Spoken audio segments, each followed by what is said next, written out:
নমস্কার বন্ধুরা, welcome back to live আড্ডা ফুটবল। তো বন্ধুরা, আরও একটা নতুন ভিডিওতে তোমাদের সকলকে স্বাগত জানাই। তো বন্ধুরা, ভিডিওটা শুরু করার আগে তোমাদের কাছে একটাই অনুরোধ, সেটা হচ্ছে যে আমাদের এই চ্যানেলে যারা প্রথমবার তারা কিন্তু অবশ্যই আমাদের এই চ্যানেলটাকে সাবস্ক্রাইব করে পাশে থাকা বেল আইকনটি অল করে রাখবে, যাতে সবার প্রথমেই এরকম খেলার আপডেট তোমাদের কাছে পৌঁছে যায়।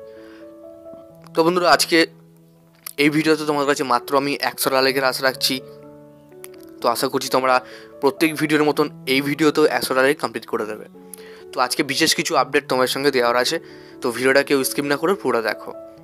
তো আমি দেখছি অনেকে ভিডিও দেখছে কিন্তু কেউ সাবস্ক্রাইব করছে না। তো সাবস্ক্রাইব করা কিন্তু সম্পূর্ণ ফ্রি।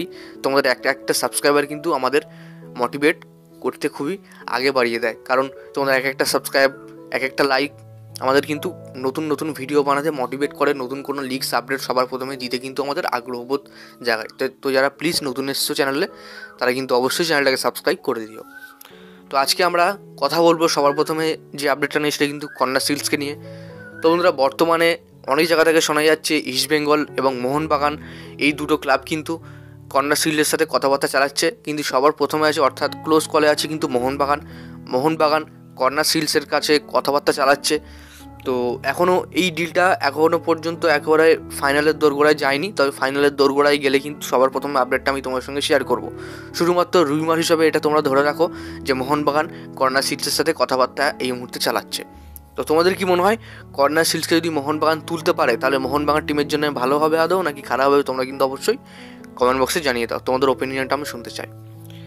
তো এরপরে তোমাদের যে আপডেটটা দেবো সেটা কিন্তু অস্ট্রেলিয়ার ক্যাপ্টেন, যেটা কিন্তু কালকে তোমাদের ভিডিও বানিয়ে দিয়েছিলাম, অস্ট্রেলিয়ার ক্যাপ্টেন জ্যাকসন ইরবাইন। তো বর্তমানে জ্যাকসন ইরবাইনকে মোহনবাগান একটা টার্গেট করেছে, মোহনবাগান তার সাথে কিন্তু কথাবার্তা চালাচ্ছে, এবং মোহনবাগান ভারতের one of the best management বলে যেটা আমি ধরছি। এবং তোমাদের কার মনে হয় যে Mohun Bagan one of the best management India, তো তারা কিন্তু অবশ্যই কর্মসূচি জানিয়ে দাও।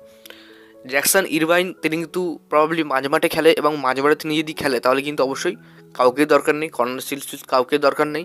তো মোহনবাগান চাইবে যে সব কটা টাকা দিয়ে এই প্লেয়ারটাকে সাইন ইন করে মোহনবাগান দলকে আরও শক্তিশালী করা। তো তোমাদের কি মনে হয়, তোমরা অবশ্যই কনফারেন্স জানিয়ে দাও। প্রায় ক্লোজ কলে এই ডিলটা চলছে, আর যত তাড়াতাড়ি ডিলটা সই হয়ে যাবে তত তাড়াতাড়ি ভালো। তো এরপরে তোমাদেরকে যে আপডেটটা দিয়ে শেয়ার করব, মোহনবাগান কিন্তু আরও একটা বিদেশির উপরে টার্গেট করেছে, যেটা কিন্তু স্কটল্যান্ডের বিদেশি। যেটা কিন্তু আমি তোমাদের অনেকদিন আগে থেকেই বলে আসছি যে মোহনবাগান তারা কিন্তু স্কটিশ লিগ খেলা স্কটল্যান্ডের কোনো প্লেয়ারকে টার্গেট করেছে। তো সেই প্লেয়ারটার নাম এখনও পর্যন্ত জানা যায়নি, নাম জানা গেলে কিন্তু সবার প্রথমে আমি তোমাদের সাথে শেয়ার করব, ঠিক আছে?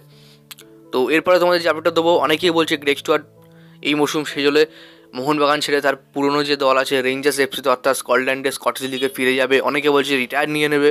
তো এটা কিন্তু এখনও পর্যন্ত কনফার্ম হওয়া যায়নি যে গ্রেগ স্টুয়ার্ট তিনি কী করবে, মোহনবাগান ত্যাগ করে তিনি কি তার পুরনো দলে ফিরে যাবে নাকি তিনি রিটায়ারমেন্ট নেবে, এখনও পর্যন্ত ক্লিয়ার হয়নি। এটা সবার প্রথমে আপডেট আসছে, সবার প্রথমে কিন্তু আমি তোমার সঙ্গে শেয়ার করবো। তো যাক বন্ধুরা, আজকের জন্য ভিডিওটা এতটাই ছিল। যদি তোমাদের ভিডিওটা একটু ভালো লাগে অবশ্যই লাইক করে দেবে, আমাদের এই চ্যানেলে প্রথমবারের জন্য হয়ে থাকে চ্যানেলটাকে সাবস্ক্রাইব করে পাশে থাকা বেল আইকনটি অল করে রাখো। ধন্যবাদ।